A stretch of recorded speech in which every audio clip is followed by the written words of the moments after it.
لا ينظر إلى صوركم وأموالكم আল্লাহ পাক রব্বুল আলামিন আপনার ধন সম্পদ দেখবেন না, আপনার চেহারাও দেখবেন না।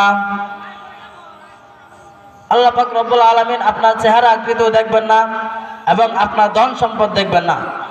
ওয়ালাকিন ইয়ানজুরু ইলা কুলুবিকুম ওয়া আমালিকুম, তবে আল্লাহ পাক রব্বুল আলামিন দেখবেন আপনার অন্তর এবং আপনার আমল।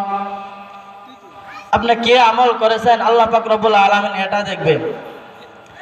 কিন্তু আপনি কত কোটি টাকার মালিক, কয়তাল্লা বিল্ডিং এর মালিক, আল্লাহ পাক রব্বুল আলামিন আপনার থেকে এই হিসাব কখনো চাবেন না।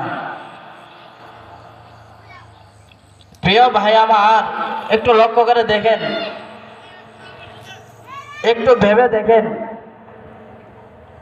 আমি আপনি দুনিয়াতে আসছি শূন্য হাতে, আবার যাব শূন্য হাতে। যখন দুনিয়াতে আসছি তখন আমরা ধন সম্পদ নিয়ে আসি নাই, এবং যখন যাব তখন নিয়ে যাব না। আসার পর আমাকে আপনাকে জন্মানোর পর আপনাকে অন্য কেউ গোসল করাইছেন, এবং যখন মারা যাব তখন অন্যেরাই গোসল করাবে। তো এই দুনিয়ার সম্পদের পেছনে পড়ে আল্লাহ পাক রব্বুল আলামিনের নাফরমানি করে কি লাভ? নিজের ভিতর, নিজের অন্তরের ভিতর আল্লাহ পাক রব্বুল আলামিনের একটু ভয় আনেন, আল্লাহ পাক রব্বুল আলামিনকে একটু ভয় করেন। ভাইয়েরা আমার, আপনি যখন মারা যাবেন আপনার বিছানা পাতি কাপড় চোপড় সব ফেলে দিবে। আপনার পরিবারের লোকেরা আপনার বিছানা পাতি কাপড় চোপড় সব কিছু ফেলে দিবে, শুধু একমাত্র আপনার উপার্জন করা টাকা পয়সাগুলো রেখে দিবে। কেন জানেন? এই জগৎ সংসার আপনার টাকা পয়সাকে ভালোবাসে, কিন্তু আপনার স্মৃতিকে ভালোবাসে না।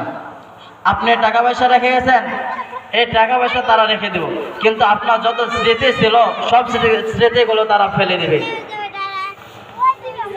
ভাইয়েরা আমার, রাসূল করিম সাল্লাল্লাহু আলাইহি সাল্লাম হাদিসের ভিতর বলেছেন, মিফতাহুল জান্নাতিস সালাহ, নামাজ হচ্ছে জান্নাতের চাবি।